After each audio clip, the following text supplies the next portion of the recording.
Kamu percaya nggak sama teori yang katanya menurut psikologi dari postingan yang akan aku baca ini? Mungkin kamu sering menemukan ini ya di sosmed kamu. Dia bilang menurut psikologi semakin setia kamu, semakin banyak kekecewaan yang akan kamu temui dan alami. Yang pertama, pengen aku sampaikan ke teman-teman. Di kuliah psikologi yang aku lakukan sampai saat ini pun tidak ada penyebutan menurut psikologi begini, begitu, dan sebagainya. Adanya menurut teori psikologi ini dari tokoh ini itu begini, begini, dan sebagainya, karena teorinya itu ada banyak banget dan tokohnya juga ada banyak dan sumbernya itu jelas teman-teman, sedangkan yang ditulis ini itu sumbernya nggak jelas dan aku tidak pernah menjumpai itu selama aku kuliah psikologi. Itu yang pertama. Kemudian yang kedua, dia bilang semakin setia seseorang dia akan menjumpai semakin banyak kekecewaan. Yang perlu ditanya, setia sama orang yang kayak gimana dulu? Kalau dia setia sama orang yang toksik, yang nggak bagus buat dia, yang nyakitin dia terus-terusan dan sebagainya, padahal udah dikasih petunjuk tapi dia masih lanjut, yaitu namanya bukan setia tapi menzolimi diri sendiri. Jadi bahasanya beda, bukan setia tapi tanpa sadar atau dengan sadar menzolimi diri sendiri. Contohnya banyak banget, coba kamu cek di sekitar kamu. Udah jelas-jelas punya pacar yang toksik, udah jelas-jelas punya pacar yang tukang selingkuh, tukang mukul, berkata kasar dan sebagainya. Dikasih tahu kenapa kamu bertahan dengan orang ini, padahal kan dia udah jelas-jelas buruk buat kamu, dia udah nyakitin kamu.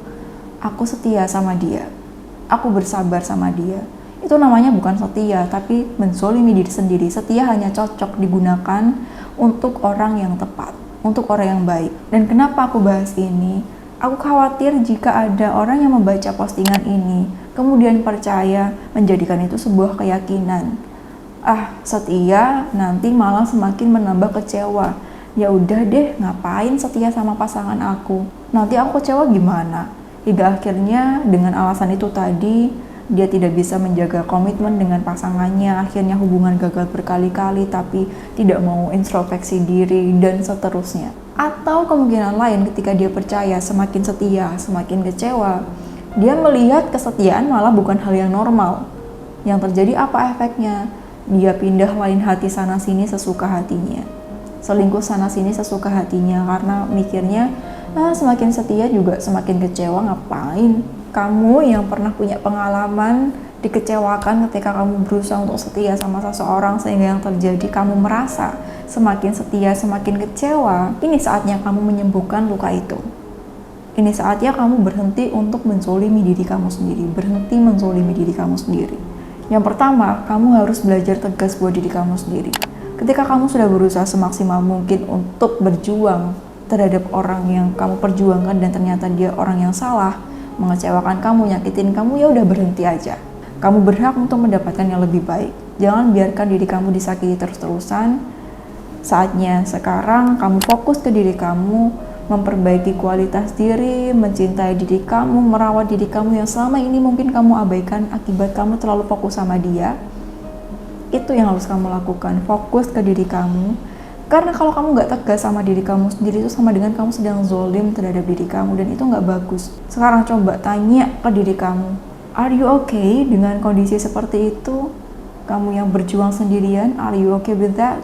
Coba tanya lagi, jangan menyangkal dengan apa yang perasaan kamu katakan. Karena ibaratnya seperti ini, ada makanan di depan kamu dan kamu tahu kalau makanan itu basi, tapi kamu masih memaksa diri kamu buat makan makanan itu. Enggak apa-apa kok, aku makan ini udah biasa, enggak apa-apa. Yang terjadi apa? Yang terjadi perut kamu sakit. Yang rasain sakit siapa? Diri kamu sendiri. Jadi kalau udah tahu itu basi, tinggalin, jangan dimakan. Itu juga buat hati kamu. Kalau udah tahu dia buruk, dia nyakitin kamu, jangan dilanjut, berhenti, karena kamu berhak untuk dapat orang yang lebih baik lagi. Kemudian yang kedua, cintai diri kamu. Bersamakan diri kamu dengan orang yang produktif, berikan yang terbaik buat diri kamu, mulai dari makanan. Bahkan dari makanan pun ini perlu teman-teman kita perhatikan. Kita sayang sama diri kita, maka kita akan memberikan yang terbaik buat diri kita, bahkan dalam bentuk makanan sekalipun. Karena you are what you eat. Apa yang kamu makan itu juga bisa menentukan kebahagiaan diri kamu. Contoh, kamu punya binatang peliharaan yang sangat kamu sayangi. Kalau kamu sayang sama dia, kamu pengennya ngasih yang terbaik buat dia kan? Gak mungkin kamu kasih makan dia sampah. Itu juga ke diri kamu.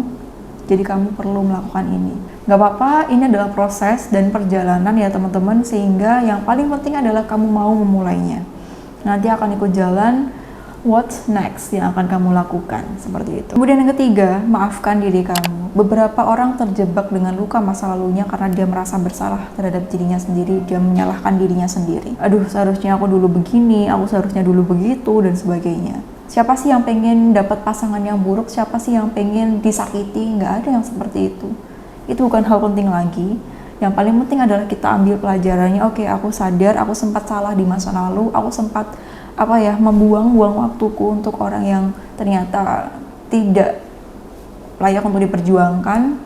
Dan yang penting sekarang adalah aku harus belajar untuk menjaga diriku, memberikan yang terbaik buat diriku. Aku berhak untuk dapat pasangan yang lebih baik, aku berhak bersama dengan orang-orang yang baik, dan aku berhak untuk menjadi lebih baik, dan aku berhak untuk bahagia.